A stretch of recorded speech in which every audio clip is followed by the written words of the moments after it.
very happy today on our videocast series from Wisdom to talk to Dr. Rosario Cercola. I hope I pronounced the last name correctly, Rosaria. Yeah. And it's very exciting to talk to you. You are exactly one of these role models that we want to portray in these videocasts. A woman scientist who also transitioned away from academia. So yeah, I'm Dr. Dirk Frese. I'm the Executive Director of Wisdom, which stands for Women in Science Demonstrating Outstanding Merits. And our purpose really is to help women in science, and also specifically to help transitioning from academia to industry. And we do this series of videocasts, and you have seen obviously at least one of them and shared that, and we were very excited about that, Rosaria. And then we did some more research, and we have found that you have a very, very impressive biography in general and also in science. And you are kind of a celebrity out there in the web community, I would say, with your blog series that you're doing, very interesting material that you're publishing.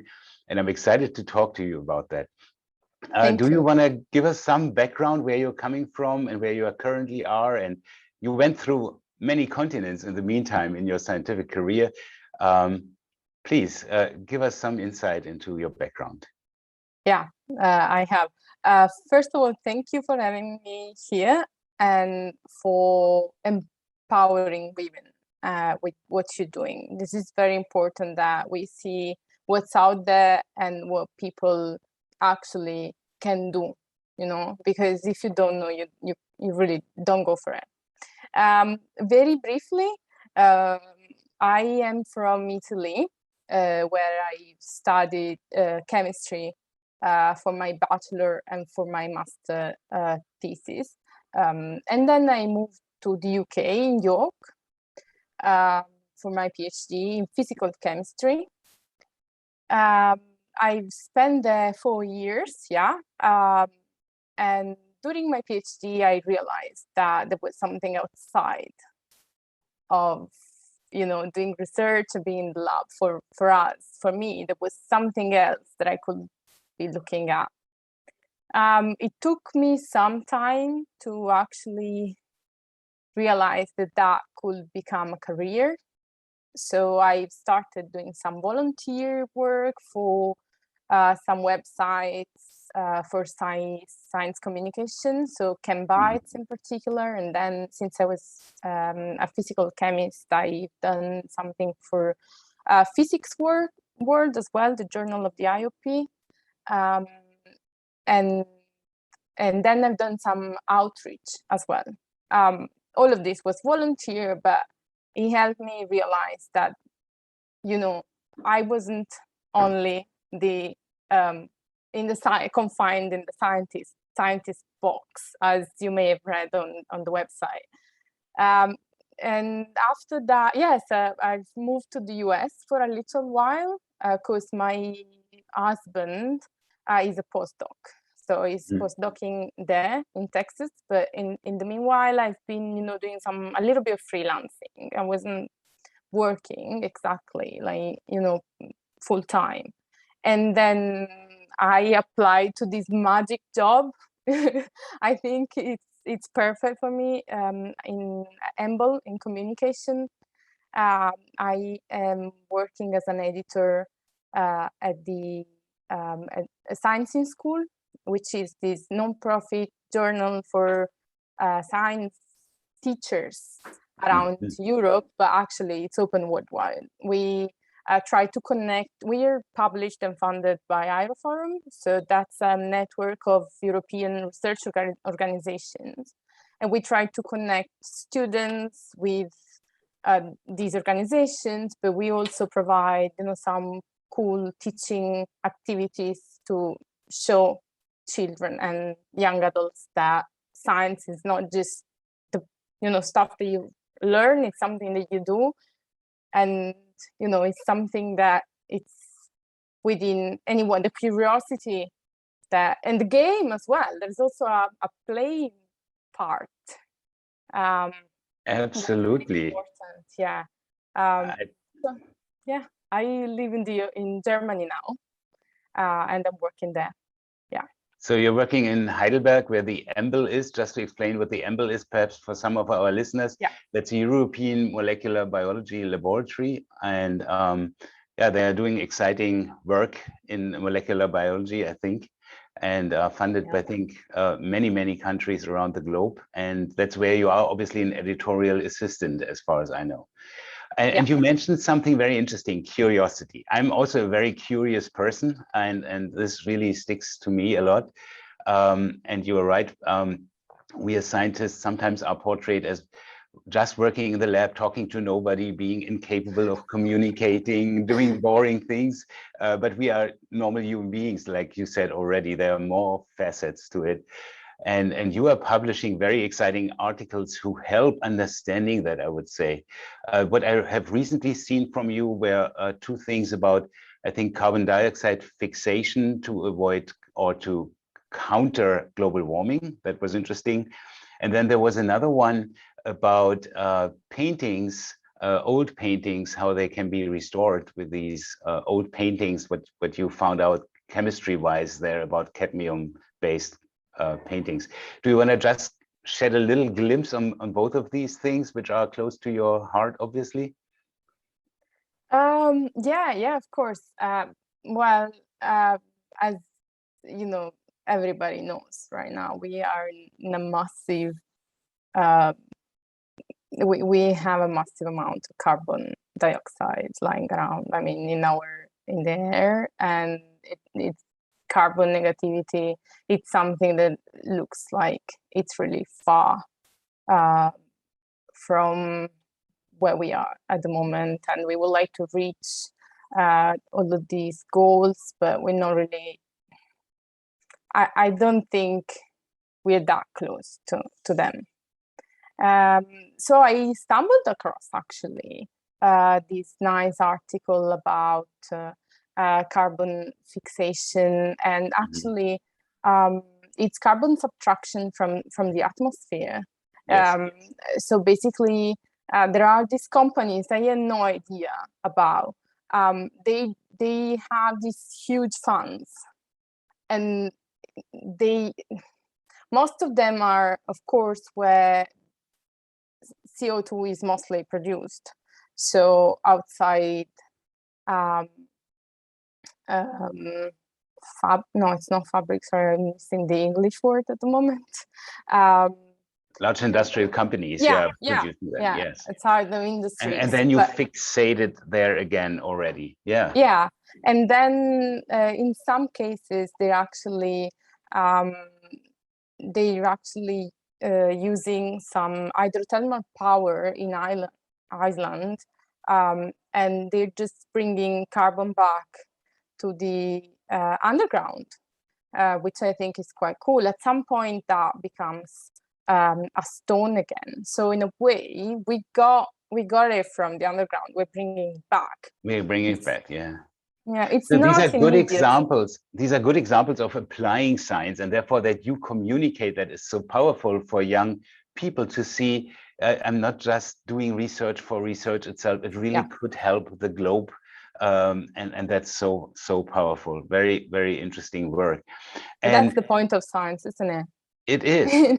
It is, and because it has every aspect of our life somehow touches science and vice versa, whether it's psychology, biology, physics, as you mentioned, understanding the universe, that is so important. And therefore, as you said, to be a curious person is so key to that. And you want to transpire this curiosity to children, as well as you said, I think in one of your blogs, you want to recreate the curiosity in adults as well, which is a very powerful statement. Very, very nice.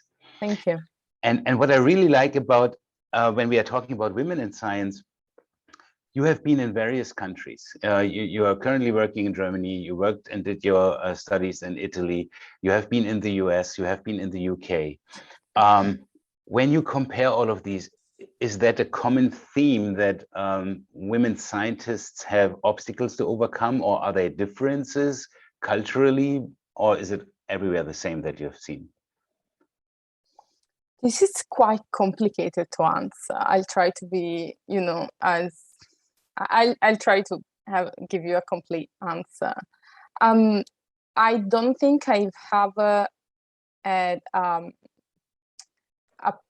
a real issue with being a woman in science in none of the countries. I don't feel like in science, so within my university or within, the research center where I'm now, I don't feel like I've been treated differently.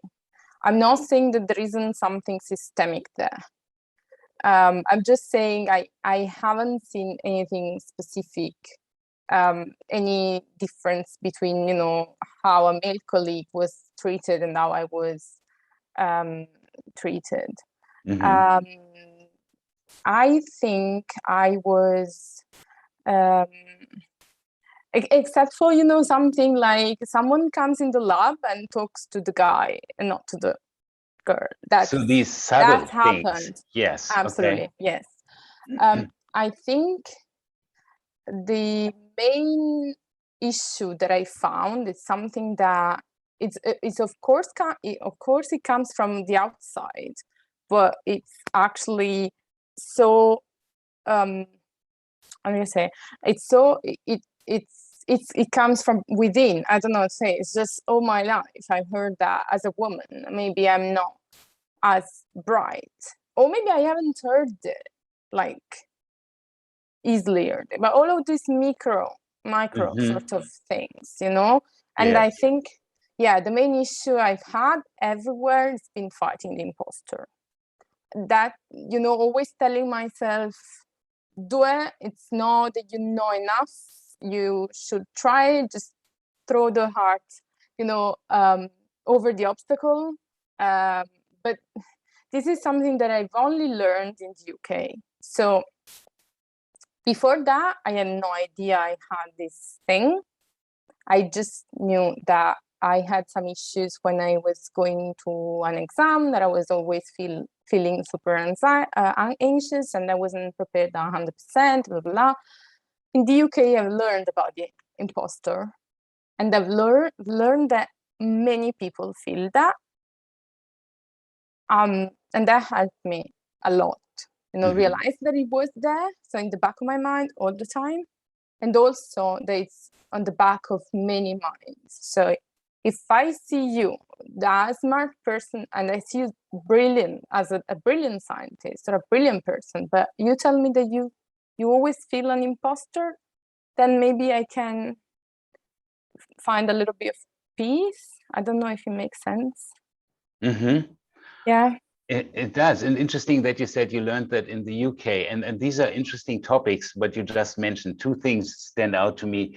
The imposter syndrome is something that's always discussed right now in various fields and companies and universities, and we have to overcome this. And you obviously found peace with that. So you could understand that you are enough and your work is good enough. That's interesting as a message to others who might feel the same way. And there are a lot out there. And the other thing that you mentioned, when somebody comes into the lab and sees a guy standing there and assumes, oh, that's a PhD or PhD student, and this woman might be a technical assistant, what kind of an aggression is that? And you mentioned micro, and I think this is a microaggression. Yeah. And that's another important topic right now, specifically in the human resources arena right now, everywhere here in the US specifically. We are talking about microaggressions all the time. And this is a very good example. And it's very difficult to overcome this, of course, by just saying, oh, you have to avoid this. That doesn't change the mindset of the people who are committing microaggressions. Yeah. And therefore it's good to talk about that and giving examples like you did. That was, I think, very impressive and very helpful. And the other thing that I like is that you said you did not systemically see a huge difference between the different countries. That was interesting to me as well. And that you also didn't feel a lot discrimination just because you are a woman. And then that's a good sign, honestly. That's makes us hopeful. And that's what Wisdom, our organization, stands for, to overcome this. And when we are talking about your biography and that you are so curious as a person, what made you then make the change from academia away? Why didn't you carry on in academia, do your postdoc, do your habilitation, become a professor, which some people want to do. What was this sensitizing moment when you said, oh, no, I want to go in a different direction? That could be interesting for our listeners here a lot. Yeah, sure.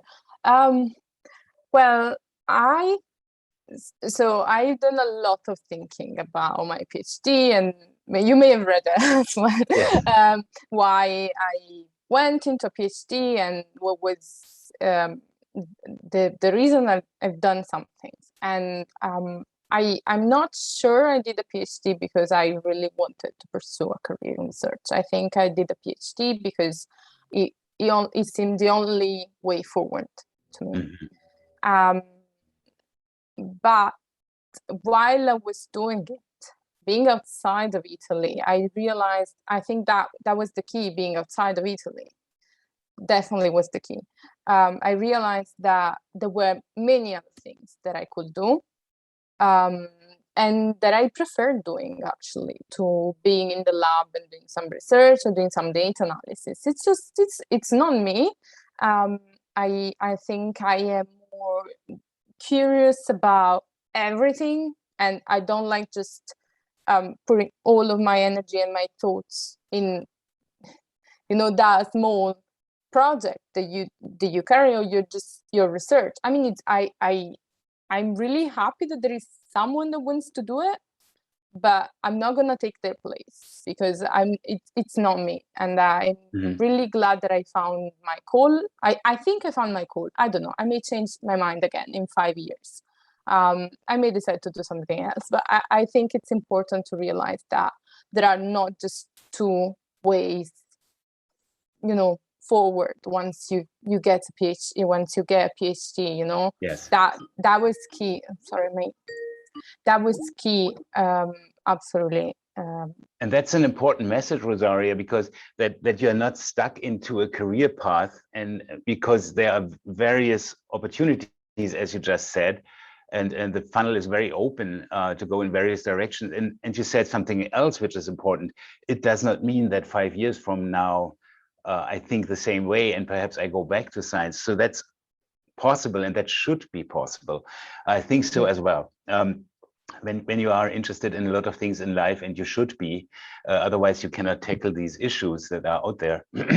You have to be interested in a lot of things, as you are, obviously. That's great. To do the transition from academia, did you have a role model? Did somebody help you? Did you have a mentor to look what it looks like as being an editorial assistant, or did you do all of that on your own, this research, or did you get some help?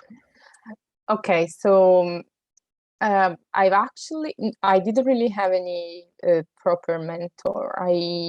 As I told you before, I've been in that sort of science communication world for a little while.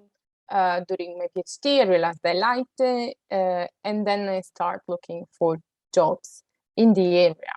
But I noticed that I didn't get any answers to any of my applications, and that's something that hurts, because yes. you think you spend all this time and all this effort and energy to get your title, and then no one out there cares. And that's painful. Yes. So at that point, I decided to ask someone for help.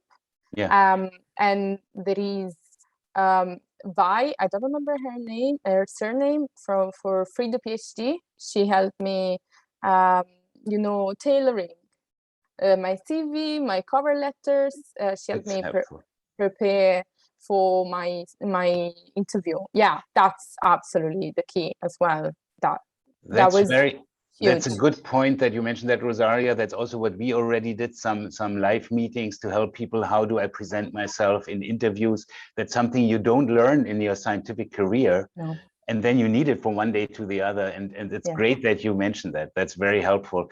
I also did not have a mentor myself in my scientific career. I miss that, honestly. And therefore, we as Wisdom are helping with that, providing that connection to mentors, because that could really be the shortcut in a career if you have somebody telling you what life is out there, what kind of possibilities are there, and how to achieve these. So therefore, your story is very, important for everyone who is listening and to be shared. You mentioned you might have read that on your blogs. That might be the point also in time right now, that you can let our listeners know where you can find this information. How can I find your blog? I have it, of course, but perhaps you can tell the listeners where we find this very nice content that you're putting out there. Yeah, sure, of course. So I just wanted to say before that's the reason I opened my Instagram page. The reason I opened my Instagram account is because people out there, I hope that my obstacles, people don't need to overcome the same obstacles that I had Very nice. to overcome. Yes. So yes. I have an Instagram page, and the handle is PhD _and then _what. So PhD and then what, like what happens next.